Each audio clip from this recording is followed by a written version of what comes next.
श्री राधे राधे।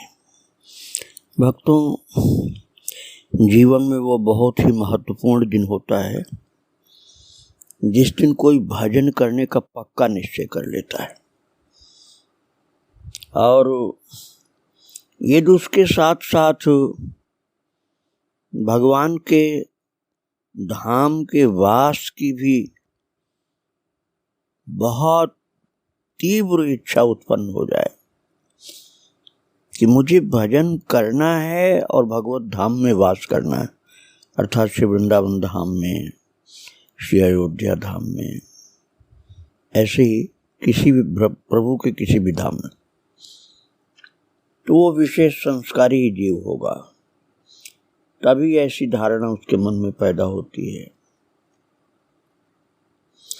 किंतु उसके साथ रहने वाला भी भाग्यशाली होता है जो किसी बहाने से भी उनको देख करके ऐसी शिक्षा प्राप्त करके लग जाता है साथ में। कल आप श्रवण कर रहे थे भागवत दास की वृंदावन धाम के लिए यात्रा, जिसमें उनका मित्र साथ में चल रहा था, प्राण प्यारे नाम का। और मैं आपको बता चुका हूं कि यही भागवत दास जी भागवत रसिक बनेंगे आगे चलकर। पहले तो प्राण प्यारे ने कहा था कि मैं वृंदावन नहीं चलूंगा, फिर चलने को तैयार हुए तो बोले कि लौट कर आना होगा, आप वहां रुकने की बात मत करना। तो भागवत दास ने कहा कि मैं लौट के तुमको पहुंचाने के लिए आऊंगा, लेकिन फिर मैं वृंदावन पहुंच जाऊंगा, वापस चले जाऊंगा। तो लौट कर आने की बात पक्की होने पर दोनों मित्र वृंदावन की ओर चल दिए और कई दिन की थकान भरी यात्रा तय करके जब इन दोनों ने दूर से ही वृंदावन के दर्शन किए, यमुना मैया दिखलाई पड़ी, श्री वृंदावन धाम का मनोहर सुंदर वन दिखलाई पड़ा, तो निहाल हो गए। चारों ओर हरियाली, चारों ओर दिव्यता, चारों ओर एक अद्भुत आनंद देने वाली शांति, और सबके बीच से ऊपर उठे हुए मंदिरों के शिखर। भक्तों, भागवत दास जी तो बहुत देर तक वृंदावन के सौंदर्य को निहारते रहे। फिर उन्होंने अपनी खुरजी कंधे से उतार कर जमीन पर रखी और रज में लौट कर साष्टांग प्रणाम किया। प्राण प्यारे ने भी उनका अनुकरण किया, क्योंकि मित्र तो था ही वो। और कुछ देर मौन पड़े रह करके दोनों उठ बैठे। उस समय भागवत दास की आंखों से अश्रुधाराएं फूट रही थी और प्राण प्यारे पागल सा उनकी ओर देख रहा था। भक्तों, जब तक किसी को प्रेम उत्पन्न न हो तो प्रेमियों को वो समझ ही नहीं पाता। वो सोचता है ये रो क्यों रहे हैं, और जिसके अंदर प्रेम महाराज की कृपा है तो आंसू उसकी गिरती ही गिरती है। प्राण प्यारे कुछ समय तक देखता रहा कि ये क्यों रो रहा है भगवत दास, किंतु जब भगवत दास का रोना हिचकियों के रूप में फूट पड़ा तब वो घबराया। उसने कांपते हाथों से उनके शरीर को भुजाओं में समेटते हुए कहा, क्यों, क्या हुआ? अचानक तुम्हारी तबीयत कैसे बिगड़ गई? किंतु भगवत दास जी इतने भाव विभोर हो रहे थे कि कुछ भी समझने और कहने की, समझाने की, कहने की क्षमता उनमें नहीं थी। प्राण प्यारे ने सोचा कि इनके मुंह में पानी डालने से शायद कुछ स्थिति सुधरे। तो उसने खुरजी, वहां बोलते हैं भक्तों, सागर की तरफ के रहने वाले थे नहीं लोग, तो उधर झोला समझिए, बैग, आजकल की भाषा में बैग, खुरजी, उसी बैग को झोला को कहते थे उधर। तो खुरजी से अपने लोटा निकाला और खड़ा होकर के चारों ओर देखने लगा। प्राण प्यारे सखा जो था, उसकी आंखें पानी की तलाश में थी। पानी तो कहीं दिखाई नहीं दिया, पर उसने देखा कि पूरब की ओर घास के मैदान में एक 14-15 साल का लड़का गायें चरा रहा है। प्राण प्यारे ने उससे पूछा, यहां कहीं पानी मिलेगा? तो जो गाय चरा रहा था वो बालक बोला, कुछ समय पहले तक तो पानी के लिए बहुत दूर तक जाना पड़ता था। यहाँ जंगल में न कोई कुआं था न कोई तालाब, पर अभी कुछ दिन पहले लक्ष्मण राजा ने एक बावड़ी बनवा दी है। बड़ा सुंदर पानी है उसका। ये सामने जो बरगद का पेड़ है ना, इसके बिल्कुल पास उस तरफ है। तुम कहो तो मैं लपक कर लोटा भर लाऊं। मेरी गायों को तुम देखना। प्राण प्यारे उस बालक के हाथ में लोटा पकड़ाने ही वाला था कि भगवत दास जी ने उसे टेर कर कहा, अरे प्राण प्यारे, ये ब्रजवासी बालक मेरा कन्हैया का सखा है, तू इनसे सेवा कराएगा? उसका मतलब था भगवत दास का कि इनसे सेवा मत लो।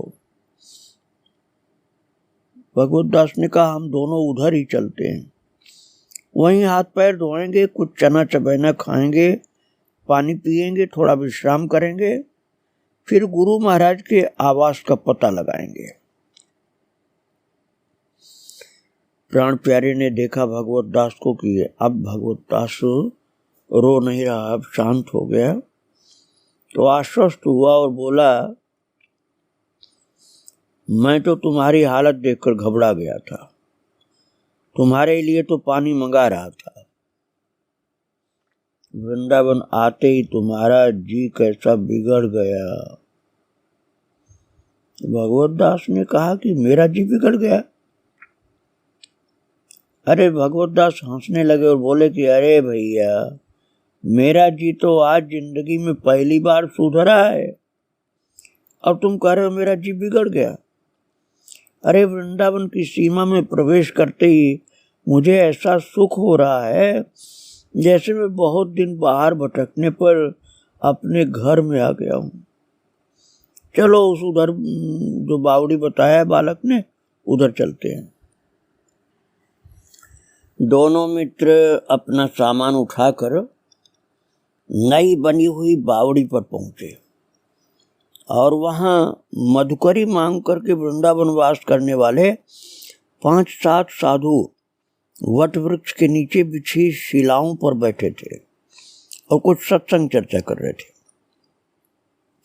तो ये दोनों ही बालक, भगवत दास और प्राण प्यारे, ये दोनों उन्हें प्रणाम करके जब बावड़ी की ओर आए, थोड़ा आगे बढ़ने लगे, तो उनमें से एक ने टोका, कहाँ से आए हो? बावड़ी का पानी गंदा मत करना। देखो उधर रस्सी बाल्टी धरी है, उससे अपना काम कर लो। बाबा लोगों ने ऐसे जब कहा तो भगवत दास और प्राण प्यारे ने साधुओं के बताए ढंग से बावड़ी से जल निकालकर मुंह हाथ धोए और अपने अपने पात्र भरे। फिर लौटकर साधुओं के पास ही एक पत्थर की पटिया पर बैठकर चबैना खाने लगे। और इनके पहुंचते ही सत्संग का सिलसिला रोककर एक वृद्ध साधु ने पूछा, कहाँ से आए हो? भगवत दास ने बता दिया, मध्य प्रदेश के गढ़ा कोटा से आए हैं। तो साधु ने फिर पूछा कि क्या शादी हो गई तुम्हारी? तो इस बार उत्तर दिया प्राण प्यारे ने। प्राण प्यारे ने कहा, मेरी तो हो गई, परंतु इन्होंने नहीं कराई। कहते हैं अविवाहित रहकर भजन करूंगा। तो साधु ने पूछा कि अब वृंदावन में रहने का विचार है क्या? भगवत दास की ओर देखकर पूछा था, क्योंकि भगवत दास के विषय में प्राण प्यारे ने कहा था कि उन्होंने शादी नहीं की अपनी। तो बाबा ने सोचा कि ये भी हम लोगों की तरह से वृंदावन रहने के लिए आया लगता। तो पूछा कि अब वृंदावन में रहना है क्या तुमको? तो वो बोले कि इच्छा तो यहीं रहने की है, आगे वृंदावन बिहारी की जैसी इच्छा हो। इस पर प्राण प्यारे ने भगवत दास की आंखों में झांक कर साधु को समझाया, अभी तो एक बार घर जाएंगे भजन करने के लिए, तो फिर कभी आएंगे। भक्तों, बात यह थी कि प्राण प्यारे को तो अपने घर के याद आ रही थी, और उन्होंने सोचा कि भगवत दास कहीं रुक गया यहाँ तो हम घर कैसे पहुंचेंगे, इसलिए कह दिया नहीं, अभी तो एक बार हम घर जाएंगे। तो साधु ने प्रश्न भरी दृष्टि से भगवत दास की ओर देखा और उत्तर में केवल मुस्कुरा दिए बस। वो मुस्कुराहट कुछ ऐसी मधुर थी कि वृद्ध साधु को उसमें अपने आराध्य की मुस्कान का दर्शन होने लगा। थोड़ी देर रुक करके भगवत दास ने साधु से पूछा, आप महानुभाव क्या इस बावड़ी पर ही रहते हैं? तो साधु बोले, नहीं बच्चा, यहाँ रहने की तो हिम्मत नहीं पड़ती है, रात होते ही सारा जंगल साए साए करने लगता है। वैसे राजा साहब ने बावड़ी साधु संतों के आवास हेतु ही बनवाई है। यहाँ से यमुना किनारे तक की सारी भूमि भी उन्होंने इसी बावड़ी के लगा दी है, ताकि संत महात्मा यहाँ से वहां तक छान छप्पर अपना डाल करके एकांत में भजन साधना कर सकें, अपनी कुटिया बना लें, भजन करें साधु लोग। इसलिए राजा साहब ने जमीन दी है। और भगवत दास ने पूछा, साधुओं को यहाँ रहने में डर किस बात का है? डर तो उसे होता है जो कन्हैया से नहीं जुड़ा है। कन्हैया से जुड़ने वाली बात पर कोई ध्यान न दे करके साधु ने कहा, कई तरह के डर हैं, मक्खी, मच्छर, चींटे, चींटियां, चोर, उचक्के, कुत्ते, बिल्ली।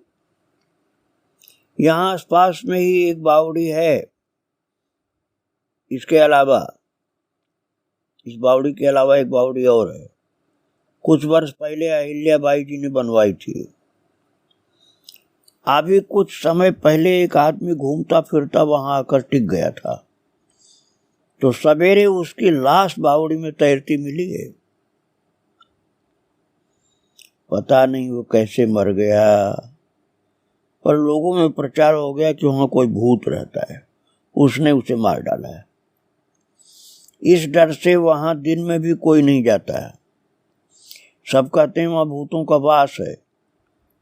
अब तो बात यहाँ तक पहुंच गई है कि उसका नाम ही लोगों ने भूत बावड़ी रख दिया है। तो भगवत दास ने कहा, अच्छा अब हम चलते हैं। भगवत दास जी बोले कि आप लोगों का सत्संग चल रहा था, हमारे आने से उसमें बाधा पड़ गई, इसके लिए हम क्षमा मांगते हैं आपसे, किंतु थोड़ा कष्ट आपको हम और देना चाहते हैं। श्री स्वामी ललित किशोरी दास जी का नाम मैंने सुना है। वो कहाँ रहते हैं? वृंदावन में। क्या उनके आश्रम का पता आप हमें बता सकते हैं? तो साधु बोले कि अरे भैया, वे तो बड़े सिद्ध संत हैं, अनन्य रसिक शिरोमणि स्वामी हरिदास जी के धर्मी हैं, उन्हें भला कौन नहीं जानता। क्या तुम्हारा उनसे परिचय है? तो भगवत दास जी ने कहा, उनसे तो परिचय नहीं, लेकिन आज परिचय होगा। किंतु उनके कृपा पात्र शिष्य परम पूज्य स्वामी श्री मोहिनी दास जी महाराज से मैंने वैष्णवी दीक्षा ली है, इसलिए मैं उनके पास जाना चाहता हूँ। तो साधु ने कहा, तुम तो बड़े भाग्यशाली हो भाई, बहुत भाग्यशाली हो तुम, जो तुमने अनन्य रसिक सिरमौर स्वामी हरिदास जी के विशुद्ध प्रेम रस सिंधु तक पहुंचने वाले मार्ग को पकड़ा है। देखो, इस पगडंडी पर चले जाओ और आगे जाकर ये पानी गांव जाने वाले रास्ते से मिलती है। उस पर पूरब दिशा की ओर बढ़ते बढ़ते तुम यमुना जी के किनारे पहुंच लोगे। वहां यमुना जी के किनारे कुछ दूर जाने पर तुम सीधे स्वामी जी के आश्रम में पहुंच जाओगे। भक्तों, फिर दोनों मित्रों ने, भगवत दास और प्राण प्यारे ने संतों को प्रणाम किया, अपना सामान कंधे पर लादा और चल पड़े। जिस समय वे दोनों युवा यात्री स्वामी ललित किशोरी दास जी के आश्रम के पास पहुंचे, उस समय सूर्य पश्चिम दिशा की ओर बढ़ते हुए जैसे वृक्षावलियों के पीछे जा चुके थे, जाकर के छिप गए थे, और पेड़ों की लंबी होती हुई छायाएं, पेड़ों की छाया यमुना जी के जल का स्पर्श करने लगी थी। सामने मिट्टी के बड़े सुंदर से चबूतरे के ऊपर बिछी घास की एक चटाई पर एक महात्मा बैठे थे। उनके एक ओर यमुना का प्रवाह था, दूसरी ओर यमुना की नीली बालू से ढका एक सुरम्य चौरस प्रांगण वृक्षों के नीचे से होकर के दूर तक फैला था। वहां कुछ साधु सोहनी दे रहे थे। भक्तों, साधु की बोली में सोहनी बोलते हैं। आप उसे झाड़ू भी कह सकते हैं, लेकिन वो बहुत पवित्र होती है। भगवान की सेवा के भाव से वृंदावन धाम में सफाई की जाती है। और दूसरे साधु जगह जगह इकट्ठे किए गए सूखे पत्तों के ढेरों को उठा उठा कर अलग फेंक रहे थे। एक मोर भी उनके आगे पीछे घूम रहा था। चबूतरे वाले महात्मा शायद अभी अभी स्नान करके आए थे। उनके अंग अंग में रमी रज अभी पूरी तरह सूखी नहीं थी, और पास में एक टूटीदार मिट्टी का पात्र, यहाँ उसको करुआ बोलते हैं भक्तों, वो रखा हुआ था। पीछे खड़े बाल वृक्ष की टहनी पर बांकी लटक रही थी, जो दूर से सर्प जैसी लगती थी। और कुछ व्यक्ति दूर पर खड़े आपस में बातचीत कर रहे थे। वे सब प्राय अधेड़ उम्र के थे। उनकी वेशभूषा और वार्तालाप के ढंग से लगता था कि वे सब संभ्रांत परिवारों के शिष्ट जन हैं। इस परिवेश से दूर खड़े खड़े भगवत दास ये सब तो देख रहे थे, किंतु उन्हें अपने गुरुदेव कहीं नहीं दिखाई दे रहे थे। तभी सोहनी सेवा करने वाले साधु अपना काम पूरा करके हाथ पैर झाड़ते हुए यमुना जी की ओर बढ़ गए। जब वे पास से गुजरने लगे तो भगवत दास जी ने उन्हें प्रणाम करके पूछा, हमें परम पूज्य गुरुवर श्री स्वामी ललित मोहिनी दास जी महाराज के दर्शन करने हैं, क्या वे यहीं विराजते हैं? तो एक साधु ने उत्तर दिया, वे छोटे महंत जी हैं, अभी यमुना जी स्नान करके आ रहे होंगे, तब तक बड़े महाराज जी का दर्शन करिए। अभी यहाँ सत्संग होगा, सब लोग इकट्ठे होंगे। वैसे आप लोग आए कहाँ से हैं? तो भगवत दास जी अपना परिचय अभी दे ही रहे थे कि उन्हें यमुना जी की ओर से अपने गुरुदेव आते दिखाई दिए। उनके एक हाथ में मिट्टी का करुआ और दूसरे हाथ में गीली कौपीन लिंगोटी साधु लोग बोलते हैं, उसे कौपीन शुद्ध नाम होता है। वो लिंगोटी थी गीली, और उनका सारा शरीर रज कवच से ढका, पूरा रज ही रज, वृंदावन की मिट्टी को रज बोलते हैं यहाँ, वो लगी हुई थी। तो तेज चाल से कुछ गाते गुनगुनाते चले आ रहे थे। भगवत दास जी आगे बढ़कर के उनके चरणों में लिपट गए। छोटे महंत जी ने उनको उठा करके खड़ा किया और चेहरे पर नजर गड़ाकर पहचानने की कोशिश करने लगे। उन्हें ये तो मालूम पड़ रहा था कि इस युवक को पहले कहीं देखा है, किंतु कहाँ देखा है और कौन है, ये स्मृति में अभी आ नहीं रही थी बात। तभी भगवत दास बोल पड़े, हम गढ़ा कोटा से आए हैं महाराज जी। गढ़ा कोटा का नाम सुनते ही स्वामी मोहिनीदास जी के भीतर जो विस्मृति के गर्भ में ढकी हुई पहचान की रेखाएं थी वो उभर पड़ी और प्रसन्न होकर बोले, अरे भगवत दास है तू, अरे तू तो बड़ा लंबा हो गया है, इतना बड़ा हो गया कि मैं पहचान ही नहीं पाया। तो उत्तर में भगवत दास ने अपना सिर झुका लिया। प्राण प्यारे जो अभी तक स्वामी जी के चरण स्पर्श करके पास ही मौन खड़ा था, उनकी पीठ थपथपाते हुए स्वामी जी पूछने लगे, ये बच्चा भी वहीं का है क्या? तो भगवत दास ने कहा, हाँ महाराज जी, ये मेरा मित्र है, इसको मैं साथ मिलाया, उसका नाम प्राण प्यारे है, बड़ा सज्जन है। मैंने कहा तो अपना घर परिवार और काम धंधा सब छोड़कर चला आया है। जब ये बोले कि मेरा मित्र है तो बाबा बोले कि सब छोड़ छाड़ के आ गया। तो 2-4 दिन बोले कि 2-4 दिन वृंदावन घूमेगा। भगवत दास ने कहा फिर वो चला जाएगा। महाराज जी बोले चलो कोई बात नहीं। स्वामी जी ने इस प्रसंग को विराम दे करके बात को दूसरी ओर मोड़ा और पूछने लगे, महाराज जी से परिचय हुआ या नहीं हुआ? तो भगवत दास जी बोले, नहीं गुरुजी।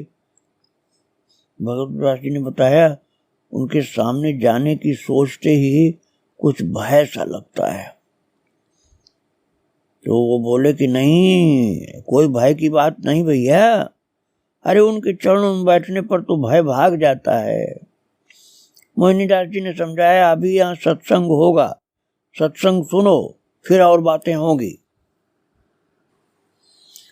स्वामी ललित मोहिनीदास जी ने दोनों युवकों को, भगवत दास और प्राण प्यारे को ले जाकर के गुरु जी के चरणों में डाल दिया। बोले गढ़ा कोटा से आए हैं ये लोग। फिर भगवत दास जी की बाह पकड़कर कहने लगे, ये बालक तो स्वामी जी का हो चुका है। उस साल कुंजन के महोत्सव में शामिल होने के लिए छतरपुर गया था। वहां इसके पिताजी भी परिवार सहित आए थे। बड़े विद्वान और भगवत भक्त हैं वो। इलाके में बहुत नाम है, राज परिवार का भी आदर प्राप्त है। उन्होंने स्वयं इसे स्वामी जी के लिए समर्पित कर दिया था। स्वामी ललित किशोर दास जी ने ऊपर से नीचे तक दोनों युवकों को निहारा, फिर भगवत दास पर नजर जमाते हुए बोले, ये बालक बड़ा संस्कारी है। ललित किशोरी दास जी बोले कि ये बालक बहुत संस्कारी है, इसकी आत्मा बहुत पवित्र है, ये प्रियालाल के प्रेम की थाती है। मोहिनीदास इसे संभाल कर रखना।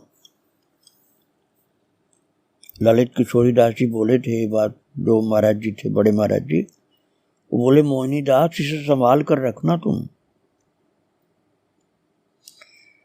और फिर प्राण प्यारे की ओर देखकर पूछने लगे, और ये दूसरा बालक?